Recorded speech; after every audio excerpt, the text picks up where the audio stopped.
one could say, and we are approaching the weird territory here in terms of my talks about storytelling, that I do care less about the writer's mine opinions as the reader and observations and ideas and more about the protagonist's ideas.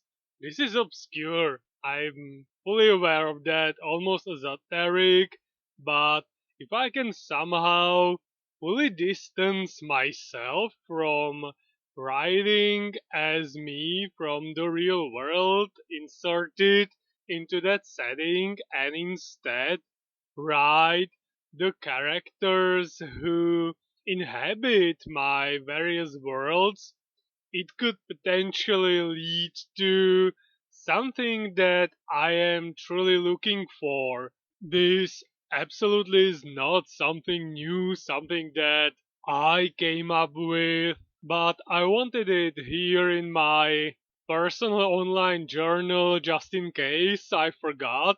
And now on to something maybe even more obscure, my obsession with dialogue and the world being mainly introduced through that rather than through other means, for my characters are not writing a diary, they are living there, despite that being a viable solution to narration. For example, the Slayer series being written by Felix as he is accompanying Gotrek on his travels, but this is not what I'm looking for, and dialogue is not something that I want to give up. I'm also aware that it needs to make sense, that it is not possible to have a conversation all the time, everywhere, at every opportunity. Examples during combat, moving from a place to place, or whenever no other characters are around, and the tricks or cheats to circumvent that can only ever be used so many times before their originality expires, and thus I will have to prioritize. I will have to make sure that I keep the conversations meaningful and achievable within specified environment, conditions, and not rely on gimmicks just to satisfy my weird talking obsession. The characters need to have things to say as well, things that are worth saying, and it also needs to tie into the do not talk about things just for the sake of the reader, do not go over things that should be a matter of course for characters supposedly living in that world their whole lives in an unnatural manner like machines. It needs to flow well, naturally. And that definitely is something that I will have to challenge and overcome if I am to write a story that I would like to read, or if I'm lucky enough and capable enough, maybe even experience. But enough of the dream chasing. The Rapid Arrows have a club meeting, and Indra had brought with him something interesting before the meeting began. According to him, something incredible, but considering the fact that it took him quite some effort, he requires some from the other boys as well.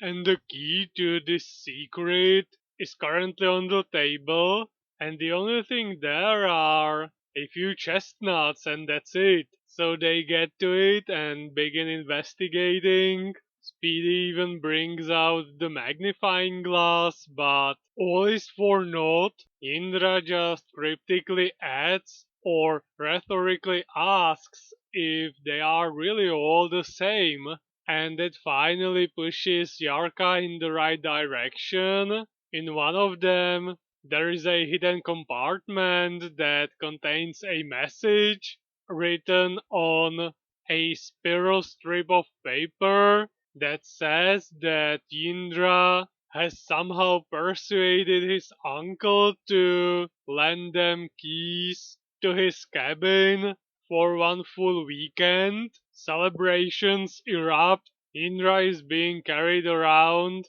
on their shoulders, literally, thrilled by their enthusiasm, less thrilled by the chandelier hitting him in the head. Damn planters. He gets one last sermon from his uncle when he's getting the keys. The uncle's still baffled by the fact that by some magic he'd actually agreed to lend them the cabin. All he's asking for is that it still stands once they are done with it, and then it's finally time for the big trip. The club is in full numbers, Sly Boots is with them as well, and Indra is just wondering if there is a way to convince his uncle to borrow them his cabin more often now when it's autumn and he's not really using it himself. They arrive at a great spot by a stream where they can camp before they'll finish the final stretch to the cabin. They do some cooking, play with a ball, test the water. Mirek just comments on the weather and the temperature that will surely go down when the sun sets sharply at that. When the dark finally arrives, they pack up, and by the time true night arrives, they approach the cabin.